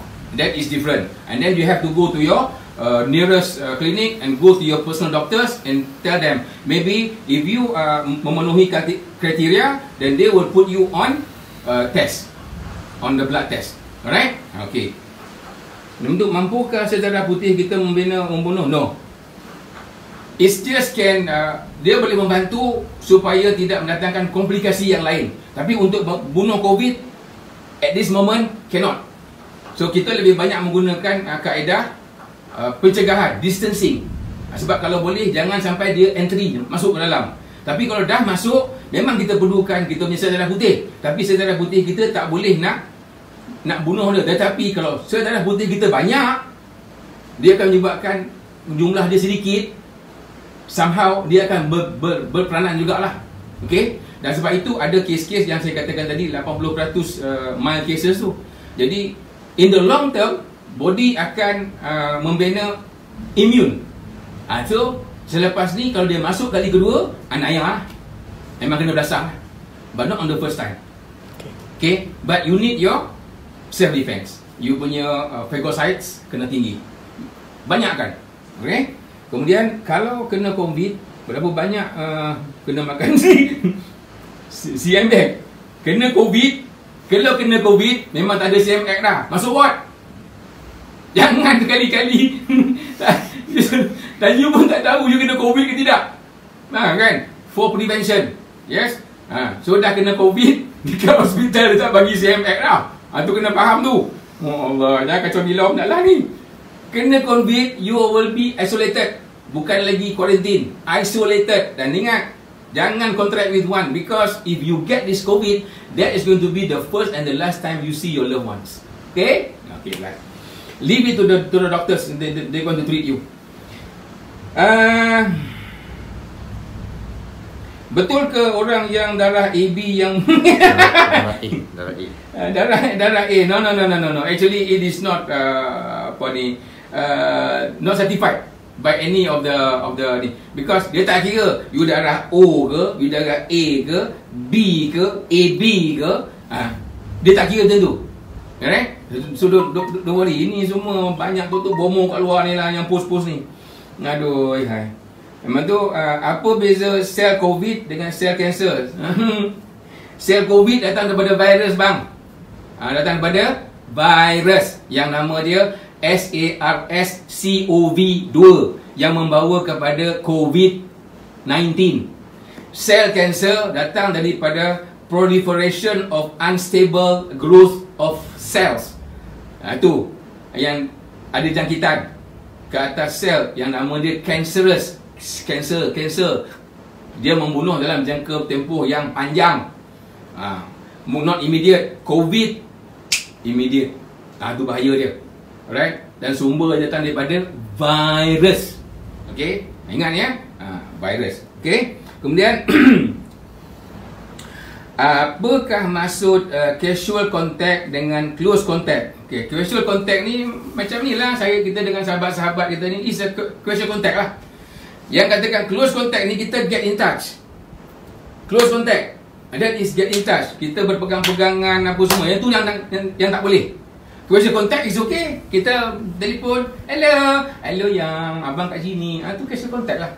Okay. Tetapi yang dikatakan close contact ni berpegangan, berpelukan, berdakapan, macam-macam lah. Yang all in skin contact. Yang ini is yang disifatkan sebagai close contact. Right? Kalau dengan suami isteri je ni doktor? Suami isteri is fine, tak ada masalah. Okay, bagi kita pun 2 orang dekat rumah kan. Jadi tak ada masalah lah, kontak yang tu tak ada hal. Dettol dulu lah. Kita ada sanitizer. Walau apa pun kena pakailah sanitizer tu walaupun kita duduk dalam rumah sekalipun. Tapi tak ada macam kat luar tu. Every hard surface kita nak kena cuci, nak kena disinfectant dan sebagainya. Tak payahlah sampai tahap macam tu. Kan? Kan suami isteri kata, I tak nak usik you. Anak kena bergaduh lah pula. Gaduh. Itu bukan COVID tu. Tak suruh. Sebab itu kita suruh you self-contain. Maksudnya bukannya contain antara kita sama suami isteri. Tidak. Kita dengan anak-anak masih okey macam biasa-biasa. Sebab itu kita duduk dalam rumah saja. Right? So, last question. Ada dua soalan lagi. Beli ayam, ikan, sayur kat pasar. Lepas tu bawa balik basuh dengan air biasa. Dan lepas tu masak. Kita pun makan. Macam mana? Takkan nak basuh dengan alkohol? Memanglah. Ini masakan. Jadi virus ni pula dia bila dia buat kajian, dia akan mati pada suhu pemanasan. Tetapi suhu dia adalah lebih kurang antara 56 darjah Celsius. Tapi kalau kita nak gunakan air panas, nak melecur lah pula kita. Jadi kalau kita masak sayur kan selalunya kita masak sayur sehingga dia mendidih. Betul? Mendidih tahap dia lebih kurang 100 darjah Celsius. Jadi masa kita masak tu, dia akan mencapai ke suhu 56 darjah Celsius. Virus cure. So don't worry. Semua yang makan raw je lah tu yang makan raw tu kena hati-hatilah. Ya. Melainkan kalau you berani sangat, you kena up you punya immune system lah. Okay. Dan lagi satu, dia tidak kuman ni tadi memang betul dia pergi kepada boleh kemungkinan ada di sayur sebagainya, tapi sangat kurang lah. Sangat kurang. Sebab yang bukannya semua orang pergi kebun sayur tanam sayur, faham tak? Kan? Yang cuma di pasar. Sebab ada orang ramai, tapi sekarang ni orang dah mula menurun. Tak ramai yang pergi ke pasar sekarang ni. Jadi dan yang datang tu pun bukanlah semua COVID-19. Jadi tak perlu risau. Anda boleh pergi ke pasar macam biasa, boleh pilih apa benda nak, bawang ke, cili ke, lada ke, apa ke, usik tak ada masalah. Tinggal lagi apabila kita balik sekarang, hand sanitize yourself. Okay? Jangan takut pula. Ni tu tak nak, selalu tak. Jangan macam tu. That is negative side of thinking. Alright? Okay. So jangan risau. InsyaAllah. Basuh dengan alkohol tak usah lah tu. Mana pula? Tak payah basuh dengan alkohol. Okay? Okay. And then, adakah penggunaan sabun antibakterial cukup? Ini kita cakap pasal virus, tak cakap pasal antibakterial. Antibakterial, sabun antibakterial hanya untuk jangkitan bakteria. Tetapi kalau kita tak ada sabun lagi untuk antiviral.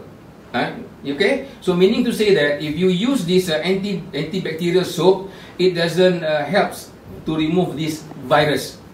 Okay? So what we need to do is you use hand sanitizer that is coming from the concentration of alcohol between 60 to 70%. That is what you should do. Forget about all this antibacterial soap, whatever lotions, antibacterial semua. No. Okay? So because KKM dah keluarkan, the whole world is practicing the same. You use a sanitizer. Distance yourself. Don't go to crowd and public places. That is what you should do now. Okay? It's self-containment. It's very, very serious. I'm telling you, for the last time before we stop here, this is very, very serious. Alright? So kita harap apa yang saya berikan pada hari ini dapat membantu kita untuk keluar daripada kepompong kedudukan sekarang ini sehingga 31 bulan ni. Kita berdoa sama-sama, insyaAllah, mudah-mudahan 31 bulan 3 ni everything is settled. Jadi ini tanggungjawab kita, our social responsibility, tuan-tuan. Jangan kerana kita nak keluar kita harapkan orang lain. No, jangan harap orang lain. Semua kena ingat, ini tanggungjawab individu. Setiap rakyat Malaysia perlu ada conscious yang semacam ini. So please, alright, jangan cuba nak tunjuk ego, nak tunjuk sombong, buat lagak-lagak yang macam-macam, pergi keluar bawa keluarga makan minum dan sebagainya. No, please, this is not the time. Selama hari ini kerajaan tak pernah kongkong siapa-siapa pun. But this is the place, this is the time, the moment yang kita hanya minta 14 hari saja, tuan-tuan. Jadi kita kena bersyukurlah tu. Dan lagi satu, kita kena berterima kasih juga pada virus ni. Sebabnya dalam tempoh 14 hari saja. Sebab menurut kajiannya, selepas dia masuk dalam tubuh, dipercayai insya-Allah kalau berlaku, dia akan bermula daripada hari yang kelima sehingga kepada hari yang ke-12. To be perfect, 11.5 days. That is, sebab itu diadakan 14 hari tu, tuan-tuan. Tapi bayangkan kalau benda ni dia kata incubation period dia lebih daripada 2 minggu. Lagi jahanam kita. Nampak? Sebab dia tak macam bakteria. Bakteria very fast. Yang ni lain macam. So kita ada masa cuma 14 hari. Alhamdulillah, syukurlah. Kalau dibuatnya saintis kata gitu, oh no, the containment period is going to be about 2 months. Gila ke apa? 14 hari lah, tak lama lah. Okay. So air segera macam mana? Contoh air kotak. Air kotak okey, sebab air dalam kotak kat luar. Kita bukan makan kotak, kita minum air. Betul juga. Okay, right. Kemudian tu air tin pun sama. Balik letak dalam peti ais macam mana? Macam tu lah. Dia air kotak, kalau letak dalam peti ais tetap jadi air kotak kan? Jadi air kotak juga. Okey. Kan? Sebab yang kita nak minum bukan kotak air jangan risaulah tu. Okey? Cuma di luar tu kalau nak ni lap-lap je lah, kan? Lap dengan sanitizer lah. Sanitizer kan ada. Lap kejap sikit. Lepas tu pakai straw. Pum. Dah. Jangan dah tubuh sanitizer kat situ konyol-nyol kat situ pula. Kan? Dia ada kebaikan, dia membuatkan kita ni akan menjadi lebih berhati-hati dan lebih bersih, betul Correct. So memang kebersihan tu anjuran Islam. Sebab itu kita bersyukurlah, alhamdulillah, kerana kita dilahirkan di kalangan Islam ni. Sebab kita memang sentiasa, dan untuk kita nak dapat pula segala-galanya insya-Allah payah. Sebab kita 5 kali wuduk, nampak? Basuh, cuci tangan, masuk air dalam hidung, kumur-kumur. Nampak tak? Alhamdulillah. Okey. Macam tu. Okey. Dan lagi satu, baru ni saya dah baca di satu artikel yang dikeluarkan oleh community di Amerika. Mereka mengatakan if you drink a miracle mineral water, that will help to you to kill the virus. Actually it's nothing to do, because this virus, let me tell you, virus ni dia masuk membiak dalam saluran pernafasan, upper respiratory tract. Upper respiratory tract, bukannya gastrointestinal system. Kena faham. Ini sebabnya kita kena buat live macam ni. Jangan ikut dengan bomo-bomo kat luar tu. Engkau minum air ni kan kau akan bukan. Sebab mode of infection dia datang masuk daripada kawasan pernafasan, saluran pernafasan atas. Jadi maknanya di sinilah, daripada hidung kita, pada mulut kita. Di situ dia masuk. Dan very low melalui mata, kan? Sebab mata ni dia ada ada bendali air mata tu yang memang ada antibody kat situ, insya-Allah. Tapi yang banyaknya bagi pada paru-paru, bukannya dimakan. Okey, virus ni tak masuk melalui makanan. Don't worry. Dia melalui droplets. Titik air. Nak tahu titik air droplet macam mana? Macam ni lah, senang cerita. Last, ambil plastik, isi air, kan? Jadi itu nama dia droplets. Kandungan plastik tadi yang ada air tu, itu nama dia droplets. Dalam tu ada air. Itu yang ada virus tu. Sama juga bila kita batuk, lebih kurang 3,000 droplets berterbangan yang bawa kuman virus tu dalam tu. Tapi yang kita tak tahu, berapa banyak virus, berapa juta, berapa kali juta virus yang terdapat dalam setiap droplets tu. Bayangkan. Itu yang kita tak takut. Ini yang kita buat barrier supaya kita tak pergi keluar, supaya jangan ada orang-orang. Sebab kadang-kadang sekarang ni ada orang yang tak ada tanda tapi dia ada bawa virusnya. Ini yang bahaya sekarang. That is going to be the third wave. Saya tak nak cakap banyak tu, nanti takutkan polis cari kan susah. Alright. Okey, sebab saya tak nak ceritakan apa yang berlaku sebenarnya. Yang sangat menghantui, yang hingga membuat kita nak buat live ni is the new findings, the latest, yang adalah kerja-kerja pihak yang berwajib, Kementerian Kesihatan, DG dan sebagainya yang buat hebahan ini. Sebab mereka lebih telus WHO dan apa-apa juga sumber, ya. So whatever apa pun, saya nak masing-masing tolonglah jaga, ikut arahan dan buatlah apa yang patut. Buy your sanitizer, keep your distance. Kalau belum bercakap dengan orang pun, jarak ada 3 meter. Jangan bersalaman, close contact, no bersalaman, bersentuhan, berpelukan, berciuman, apa semua tak. Dalam rumah suami isteri tu lain cerita. Ini yang kat luar ni, kan? So jangan tengok wayang, so please lah, ya. Dan yang lain tak ada apa lah kot. Kita kuatkan daripada dalaman lah, betul. Whatever it is, you have to jadikan kekuatan itu daripada dalaman. Yes. Jadi dua benda ni pakai tuan-tuan, bukan hanya sekadar kita we protect already outside, cukup lah. No, jangan lupa ada certain percentage of this virus going to go inside our body. Saya pun sama. So what are we going to do? Di luar kita dah boleh kawal, kita dah buat distancing, kita buat sanitizing, kita buat itu, buat ini, macam-macam. Yang dah masuk terlepas ke dalam ni macam mana? Walaupun tak boleh bunuh, tapi setidak-tidak ni mengurangkan efek dia, mengurangkan tindak balas dia. Nampak tak? Apa yang boleh bantu? Immune system, antibody. Okay, alright. So untuk rakan-rakan kita yang lain tu, boleh promote makanan-makanan kita macam EFX, CMX dan especially kita punya Wellmune KIX, InsyaAllah. Okay, alright. So that's it. Rasanya this is the apa ni, saya dah berikan tips lah, insyaAllah. Dan kita akan ke udara lagi, dan kita akan this is part of our CSR, dan kita akan ke udara from time to time.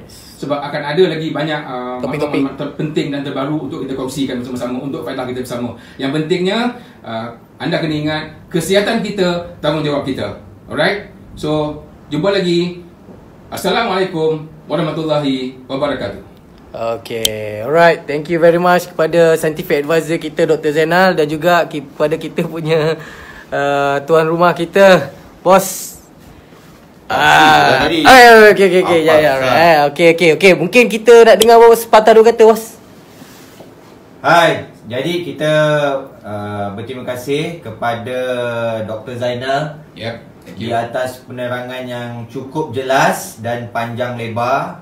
Dan jangan rasa awkward tengok cara saya duduk. Kita memang ada buat social distance. Dok, lepas ni saya nak kena sanitize. Itu mana? Sanitize tempat duduk Tempat duduk. Okay, so kita akan ke udara lagi. Cuma kesimpulan yang kita boleh ambil daripada apa yang Dok dah terangkan tadi adalah, pertama, turutlah nasihat daripada kerajaan. Isolation yang kita tengah buat sekarang, itu benda yang kita bertanggungjawab untuk kita lakukan daripada luar. Quarantine. Right? Isolation tu kalau kita dah kena COVID. Yang kedua adalah kita kuatkanlah sistem pertahanan imun kita sendiri. Itu je cara yang kita boleh buat. Okay? Jadi bagi yang nak ambil kesempatan, jenguk-jenguklah produk kita yang ada di pasaran. Kita ada AFX, kita ada KIX dan juga kita ada CMX. Ketiga-tiga produk ini sangat superb untuk boost ataupun meningkatkan imun sistem kita, insya-Allah. Dengan cerita ada immune pack, bos. Dengan cerita ada immune pack, betul. Kita ada promo yang mana kita mempromosikan immune pack, 1 botol KIX dan juga 1 kotak CMX dengan harga hanya RM200 sahaja. Untuk Semenanjung, Semenanjung RM200. Semenanjung kan?